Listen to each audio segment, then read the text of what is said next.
Right, Shoptalk number 20. 20, we reached 20. Woo! Yeah. We should be having a beer for real. Yeah.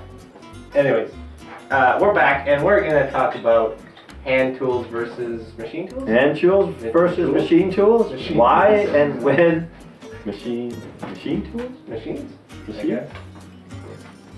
When is it best to use hand tools, or when is it best to use? And why? Why do we? What? Yeah. Whoa. So, I mean, there's a debate that's been going for ever since CNC came out, right? That's a big one. You think the CNC started it? No. No, but I think that was one of the bigger ones because CNCs can replicate. I think if you had been around before CNCs came around, you would have found out there was a lot of other things, like a router. I think he needs a router. I'm looking up there and he's got 1, 2, 3, 4, 5. That's the bigger ones. The smaller ones in the other room. Right. I got a lot of routers. Yeah. But so, I mean, first question is, why would you not use a machine? Yeah. Yeah, that's the biggest question, I think. Because, I mean, machines are accurate. Well, so you don't want that.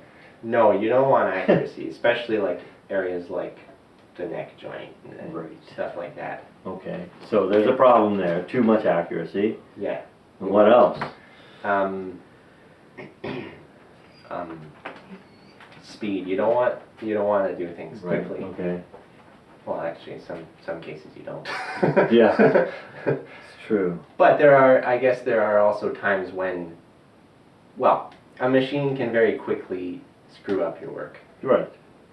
Right? It can be a time saver, but it can also be more dangerous. It can also take longer to set up. Yeah, unless you have 100 routers. Yeah. But, I mean, even like originally, like if you're going to hand do something, you just do it with your hands. Yeah. You may not need a jig. Yeah.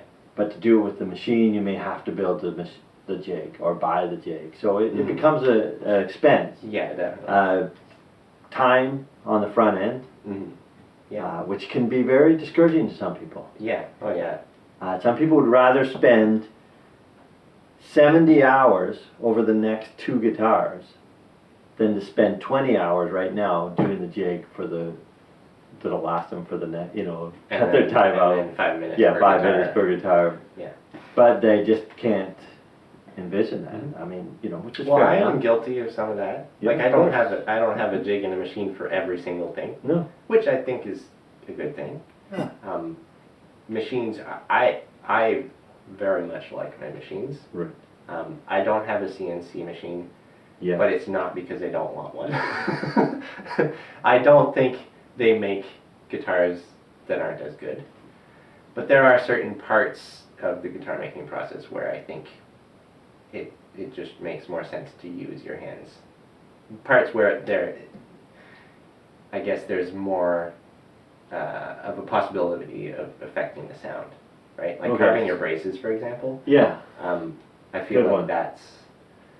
Yeah, I mean, even that, I guess I could have a router that takes most of the material off the sides of the braces, and then I can finish it off. Interestingly enough, some people do that anyway. They buy pre-shaved braces, yeah. Pre-shaped whatevers. Yeah. People are buying necks that are pre-shaped, and they just finish them off and slap those on the guitar. I mean, is that a bad thing? It's just a different way of doing it. So the first issue here is it good or bad to use machine? I mean, it's neither. Yeah. It's really up to you, what you feel comfortable with, what you want to do. Yeah. And I still think that you can be pretty accurate with your hands if you have practice and if you've done a lot of things with your hands. But that sounds really bad. But a machine is always accurate. If your jig is accurate, unless something catastrophic happens. Right. So, for example, my neck joints. Yeah. I do them with a router and a really accurate template. Yeah. And they're almost perfect every single time. Right. Why not Yeah. do that? Right? Why not? Like an area like the neck joint, it just makes sense, I think. No. And the time you save. Mm-hmm. Yeah. Like, I don't even know. I can't even imagine. But can you imagine like cutting into that block by hand and then making sure it's the right depth, and then taking all that time? Then what? You have to tap with the chisel, clean it up.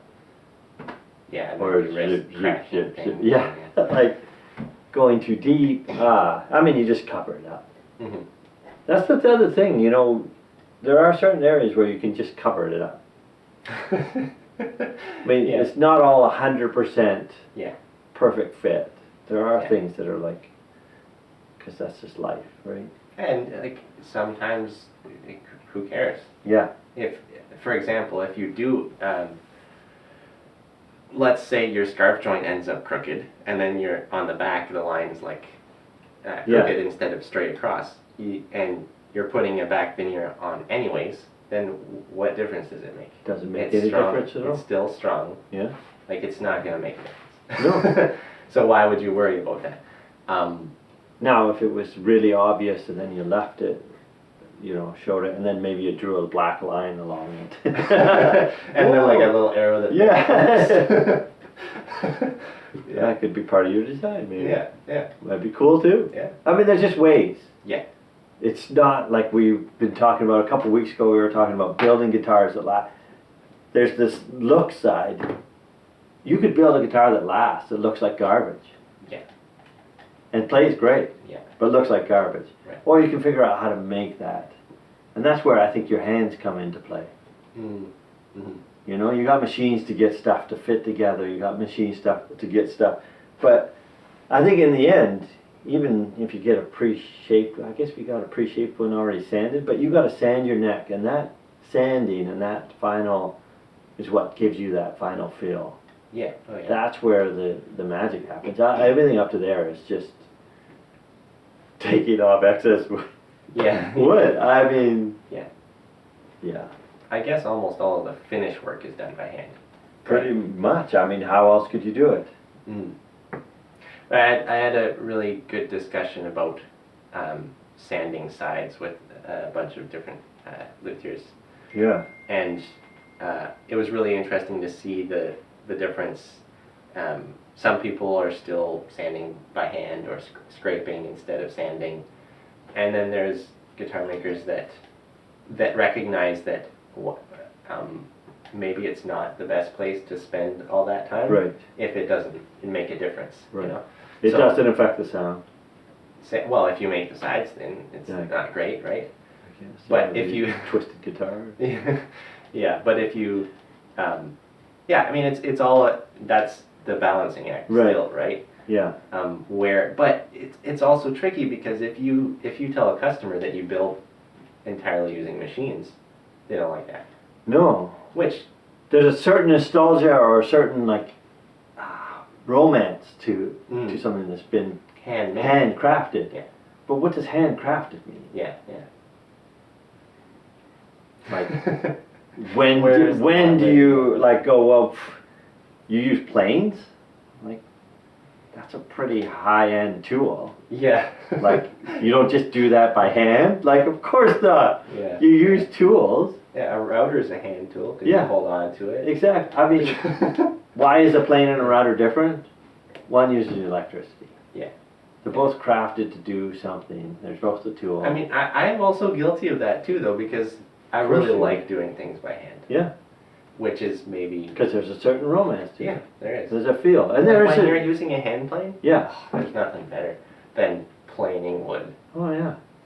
As opposed to like going to the jointer and... Right. Yeah. I don't know. And then, but then 3 weeks later, the other guy's playing the guitar and you're still just piecing your guitar. Yeah. Like, you know what I mean? Yeah. What's even better? Playing a great guitar or or using the planer? Yeah. You know. It's a tricky though, but I think the big thing for me is that why is there a line that you can go across? And I think there is.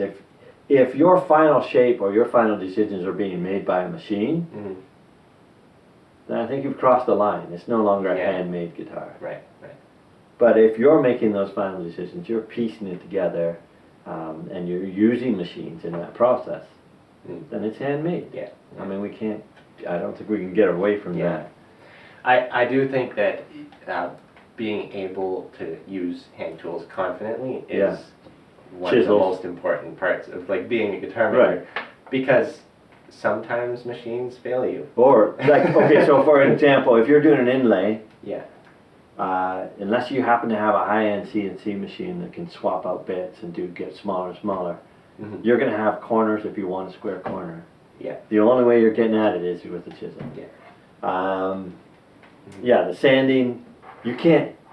There is no machine that's going to sand your whole guitar in the shape that you want. Like, you're going to have to do some sweating, lots of sweating. I hate sanding the sides. Is there a way to sand the sides otherwise? I don't like that. There's that little wheel thing with the drill or whatever. The rolling pin sander. Yeah, I don't like it. We tried it. I didn't think it worked very well. I don't know. I think I could put a hole through it. Something pretty quick with a machine like that anyway. I don't know. But yeah, all right. Others hand tools, planes. I mean, we use those for certain elements. Chisels. What other hand tools do you require? Sandpaper and scrapers and sandpaper, scrapers. How about those like the little fancy saws? You know, like pull saws, like. Oh yeah, Japanese. Yeah. Stuff. Yeah. Do you use them? Yeah. I use them pretty often, actually. I mean, there's definitely a handful of tools that I use pretty often, especially when getting closer to the end of the guitar. Like all the setup tools and stuff are all hand tools. Right. Which it's better to go slow on stuff like that, I think. Yeah. What about fret saw? Yeah, I don't even fret cutting. Yeah, no. Hand slotting your fingerboards. Yeah. I think that's dangerous, personally. Okay. The way I do it is I use a template that's been made on a high-end CNC machine, so it's perfect, accurate. So in reality, you're using a CNC machine. I'm duplicating a CNC part on the table saw. Yeah. But yeah, that distance between each fret is critical in staying in tune. So something like that is a great example. If you do it by hand, there's a chance that your fret can be off a little bit. And the sad part is that some people would rather that. Yeah, done by hand. Yeah. Yeah. That little off a bit is actually what excites them. Maybe about the guitar. Maybe. It's like the thought, like to be able to say it. Right, yeah. But then when you record it, or you're playing with somebody else, it no longer does. Yeah. You know, it's like this, you gotta figure out where you're at, like what do you... Yeah, as a, recording people, it's one thing if somebody is a little bit off of tune, like tuning is another thing. Yeah. It's like using machines to build guitars. Yeah. Don't do it. Well, it's one thing, like in a live concert, great singers, you hardly would notice that they're off tune. But when you're hearing that song over and over again in a recording, that one off tune part can sound awesome, or sometimes it can just sound horrible. Yeah. So you know what they do is they just keep singing it till they get that note that's in tune, piece it together, or they tune it. Like there's just ways in which we do things. And it's the same with this. Like if there's a machine that'll give you the same feeling and vibe, but save you 10 hours, it's worth doing it. Yeah. But you don't have to. Yeah. You can make a guitar all by hand if you want. Well, I say that, but you'll need like a plane and chisels, so you'll need tools. Yeah. So really, not your hands at all. Yeah. like what tools are okay? Why does electricity affect things? I don't understand. Yeah. I don't know. But it's a good question that's been asked for many, many years, and I think it's It's something I struggle with myself. You know, there's just something about an instrument that's like, or anything that's been handcrafted. yeah, and there is a certain amount of the maker inside the guitar too, right? Yeah.